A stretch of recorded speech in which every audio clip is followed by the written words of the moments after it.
There's one wonderful way, dear friends, if you're troubled, as many as my friends are, with an overactive mind.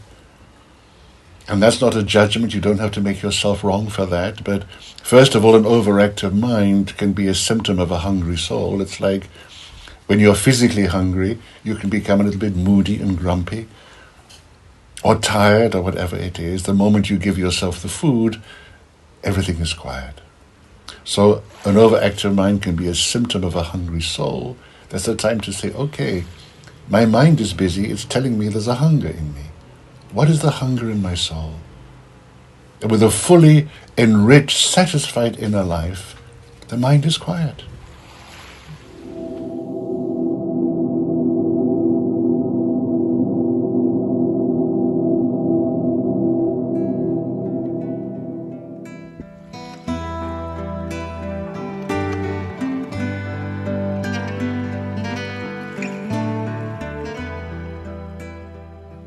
Only by the power of presence can that chasm be somehow filled with truth. It's only that way. So if this inspires in you to bring yourself into that wholeness, that you are able to let go of all identifications with everything except yourself as pure spirit. Let go of attachments to yourself. Let go of the patterns and stories that you carry within your mind. I call it a spiritual striptease. Strip it all off. That all you can say about yourself is one thing. You may say, I don't know what to believe in anymore. I don't understand anything anymore. I don't know anything anymore. There's only one thing I can say for certain, and that is, I am. If that's the point you come to, dear one, then you have arrived. At that point, there's no past.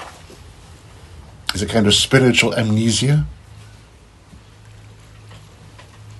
It's a wonderful place to be. That's how you do it. It's not going to happen overnight, but yet, at the same time, we see so many of our dear friends, without even being able to understand it, feeling changes within themselves that they hardly recognize themselves. Wondering how it is they can make this choice or that choice. How it is they can say, okay, I recognize this friendship is over, this relationship is over.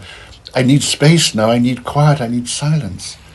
These are all new experiences for many people. They don't know where it comes from, but it is a part of the journey of stepping into true freedom, non-identification, non-being ruled by the effect of the masks, no longer being in lockdown, having to bury their true self, their true nature, in order to satisfy others.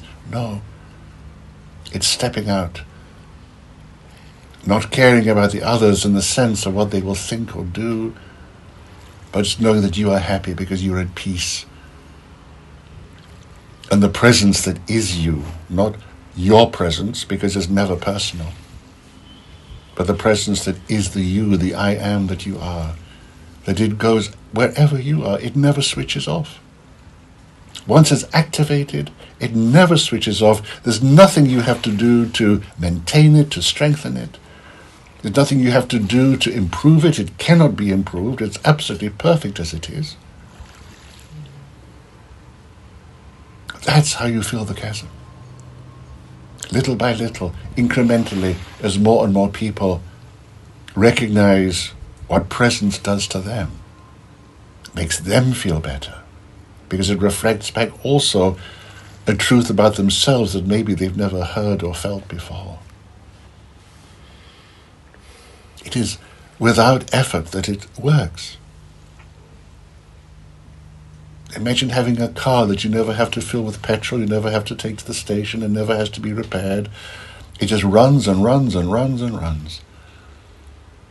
That's presence. It never ages. There's no fear of it going wrong. It just is.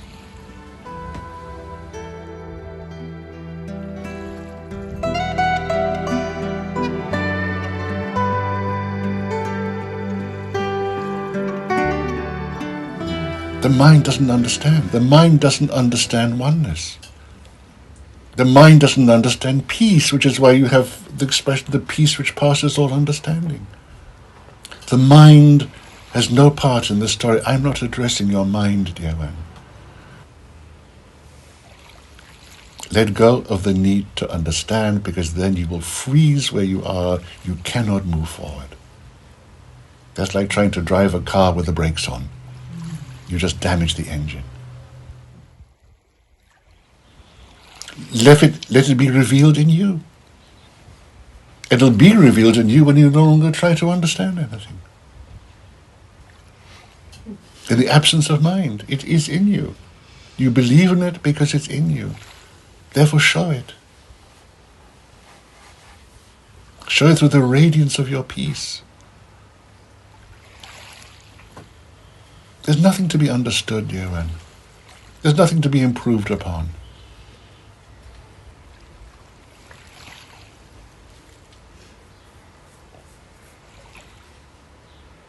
So maybe your mantra should be, I release the need to understand anything. And I choose instead to experience the truth of eternal peace that I am.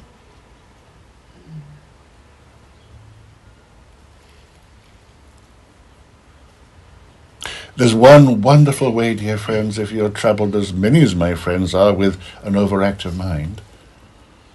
And that's not a judgment. You don't have to make yourself wrong for that. But first of all, an overactive mind can be a symptom of a hungry soul. It's like when you're physically hungry, you can become a little bit moody and grumpy, or tired, or whatever it is. The moment you give yourself the food, everything is quiet.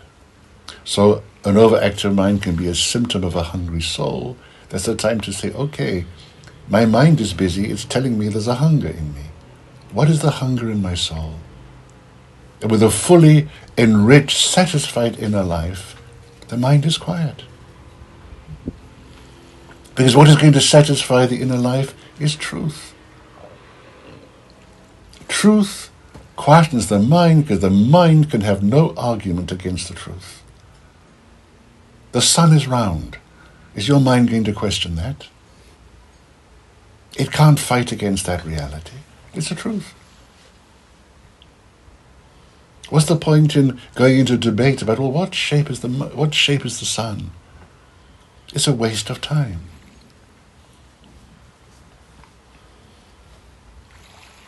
Imagine you're taking a friend out in a boat, and they're rather worried. They say, oh, we can't go any further because we're going to go over the edge. We'll go over the horizon. The earth is flat. We'll drop off. But you keep sailing. In the end, the friend is saying, stop, we're going to fall off. But in the end, it has to give up because you just keep going. What you perceived was the limit doesn't exist. And there's peace of mind. The mind is very good at creating risks and dangers and fears. But none of it is truth. It may be dualistic in terms of true or false, but the mind cannot argue with truth. The Father and I are one. What can the mind say to that? I am love. The mind will just crawl under a stone. No place for me here.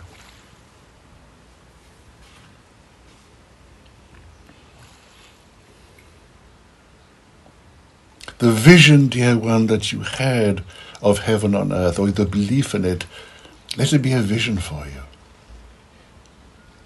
Start with those dear friends amongst you now, and see heaven in them. See heaven in your shared intention to be here and to find peace and to release the past and to be whole now. Look to the beautiful plants around you. That's heaven. They're already living in heaven on earth. They're your brothers and sisters. They are your relations.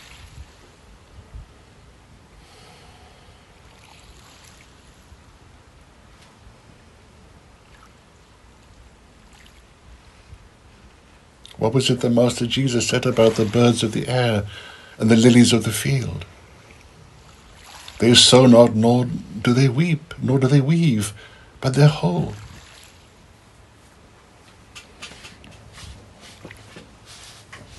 Think of what the Master Jesus taught you in his prayer. Give me this day my daily bread. Not bread for today and tomorrow and enough to fill the freezer, just in case. The daily bread. The daily bread. That's heaven on earth, to have your daily bread.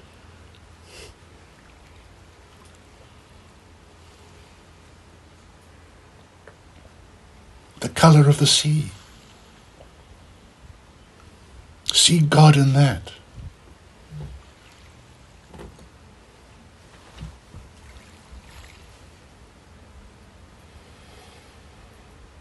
If you all now to close your eyes, my challenge would be that when the first person you see when you open your eyes, if you can't see God in them, you might as well leave the room.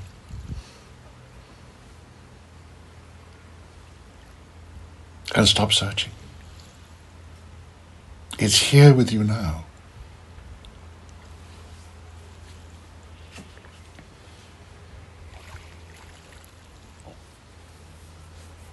Can you feel what I'm saying?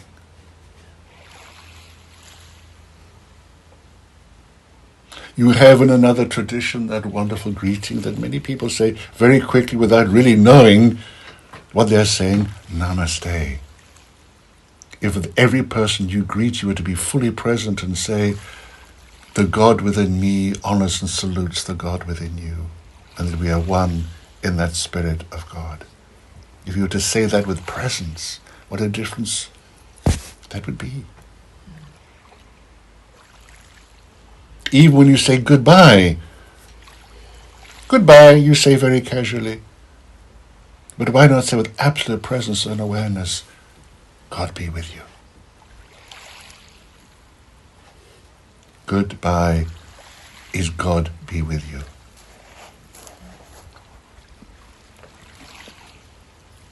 Say it from the God within you.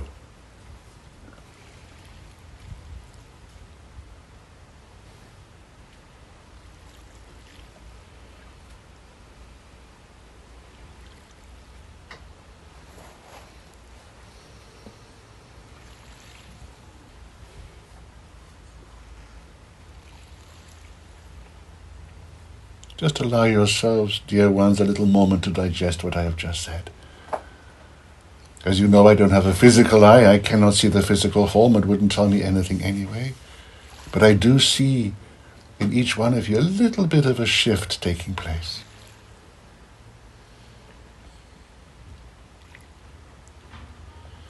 You don't have to understand it. You don't have to know what it is. I just see it. Because your deeper being is responding to truth. Something of a space is opening up within you. Allow it. Allow that expansion, that relief, that the mind can now be there only as your servant, co-creating heaven on earth, and not that you are the slave of your mind. Your mind and your ego, one can almost use the same for both. And that which is the ego of the mind can be tempted. If you were to say to your mind, listen, dear mind, I know where you come from. I know you were conceived out of pain and fear. And I'm here to honor you for that. But listen, dear mind, I have a better solution. I'm not trying to get rid of you, but I do offer you promotion. Oh, promotion, the mind will think, I like the sound of that. And the promotion I offer you, dear mind, is that instead of me being your slave, you become my servant. And together we will co-create with all our combined gifts and talents the heaven on earth we know is possible to create. Your mind will love that.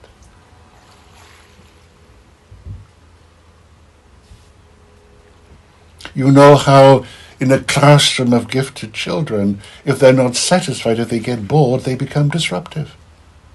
They're not given enough to do. It's the same with your mind. If you were to give your mind the role to be your servant, and that together you could agree to co-create heaven on earth, then your mind would bring out the best in itself. It would give you inspiration. It would strengthen you. It would be there ready to be used by your spirit to manifest that heaven on earth.